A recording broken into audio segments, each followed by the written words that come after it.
But Albon's quick. Don't count out Alex. Albon is quick.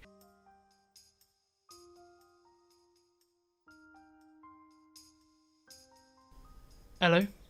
It's been a while. So today, as the title of the video may suggest, I'm going to be talking about what the Sebastian Vettel and Ferrari split for 2021 means for the rest of the 2021 driver lineup, to be honest with you, because it's going to, it started silly season before the actual Formula 1 2020 season has begun. It's been an interesting couple of months. Obviously, we're in a global pandemic. Never thought we'd see this. 2021 moves before the 2020 season even starts in F1. Now it's been confirmed that the season will start on July 5th in Austria, and there will also be a race a week later, also in Austria, before we move to Silverstone, etc. So we are getting racing very soon.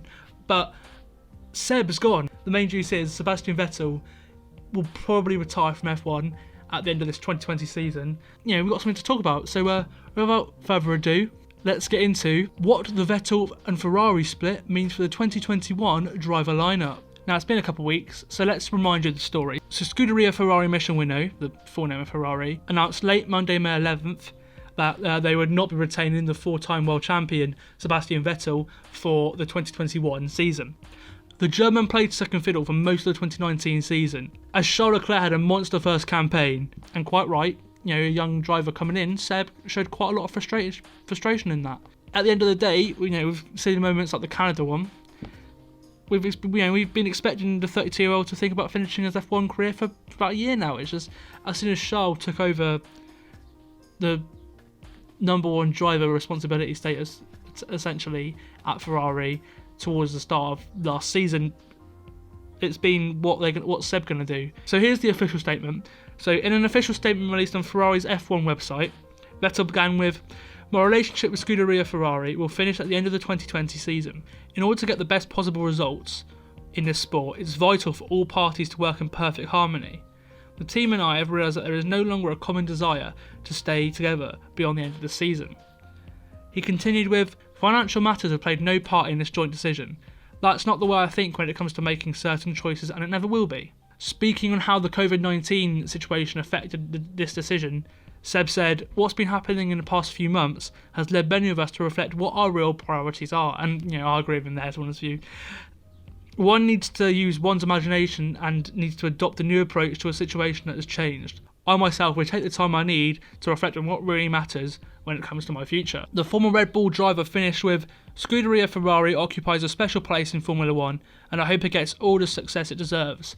Finally, I want to thank the whole Ferrari family and above all the Tifosi all around the world," so the Ferrari fans. "My immediate goal is to finish my long stint with Ferrari in the hope of sharing some more beautiful moments together to add to all those we have enjoyed so far."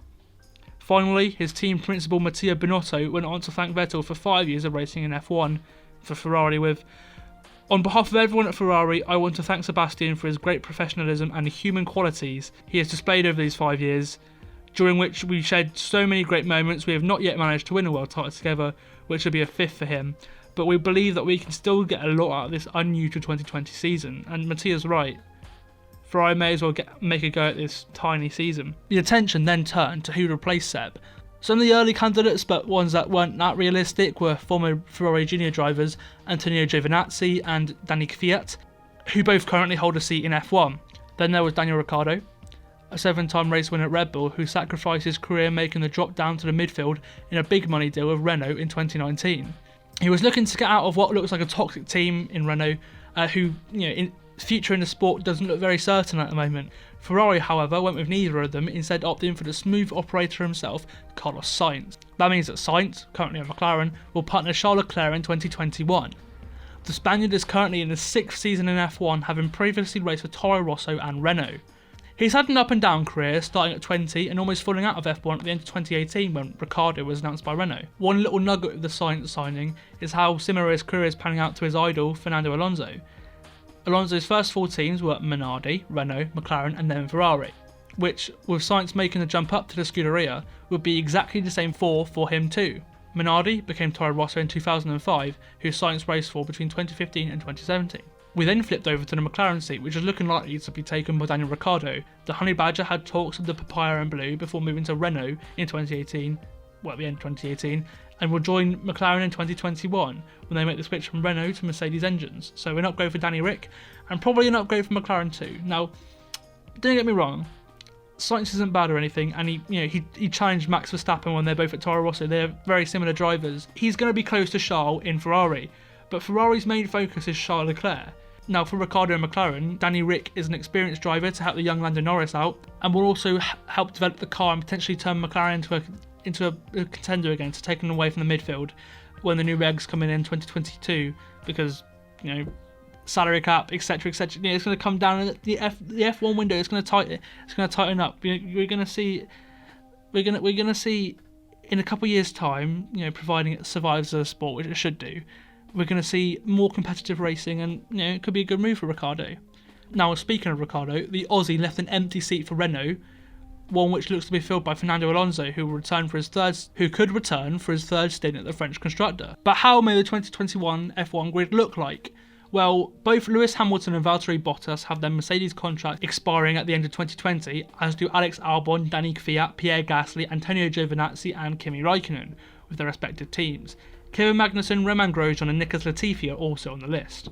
I expect most of these drivers to remain where they are for the 2021 season, not only because of the unknown nature of what or when it may be, but also because of the probable upcoming financial crisis. That then leads me on to my predictions for the 2021 driver lineup. I expect Lewis and Valtteri to remain at Mercedes for 2021, especially if Lewis Hamilton wins his 7th world title this season. I see George Russell joining the team when the new regulations come in, either in 2022 or 23, give him a year to get used to it. But that all depends on what happens with Toto Wolff, the team principal. At the moment, I expect Toto to stay. Now, Ferrari, their lineup's already been confirmed. It's Charles Leclerc and Carlos Sainz. And as for Vettel, I can't see Seb remaining in F1. Now may be a good time for him to call it a day. There's no real teams that will suit him. As for Red Bull, I expect Albon to return to partner Max Verstappen. He offered a lot more in terms of competition to Max compared to Pierre Gasly at the start of last season. But Albon's quick. Don't count out Alex. Albon is quick. Like Alex Albon, he's not Max Verstappen, but he is what Carlos will offer to Ferrari.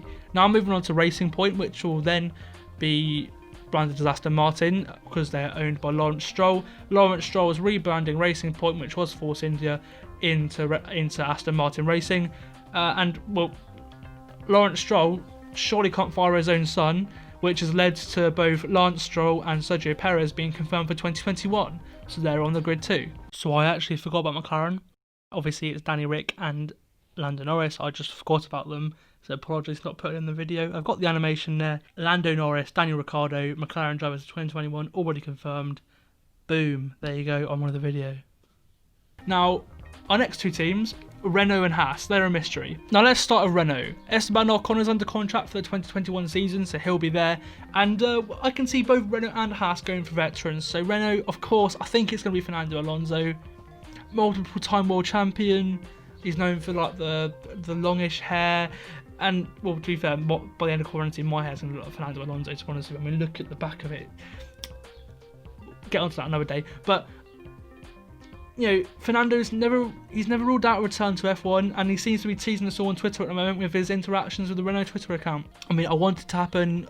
I think it should happen. I think it could happen.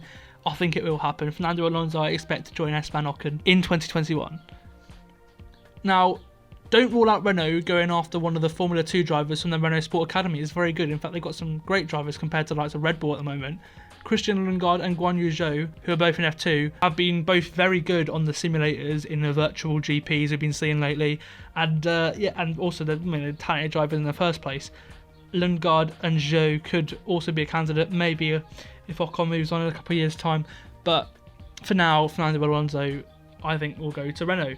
Now, in Haas's case, I consider him retaining Kevin Magnussen for another year. He's clearly the better driver if it was down to him and Romain Grosjean.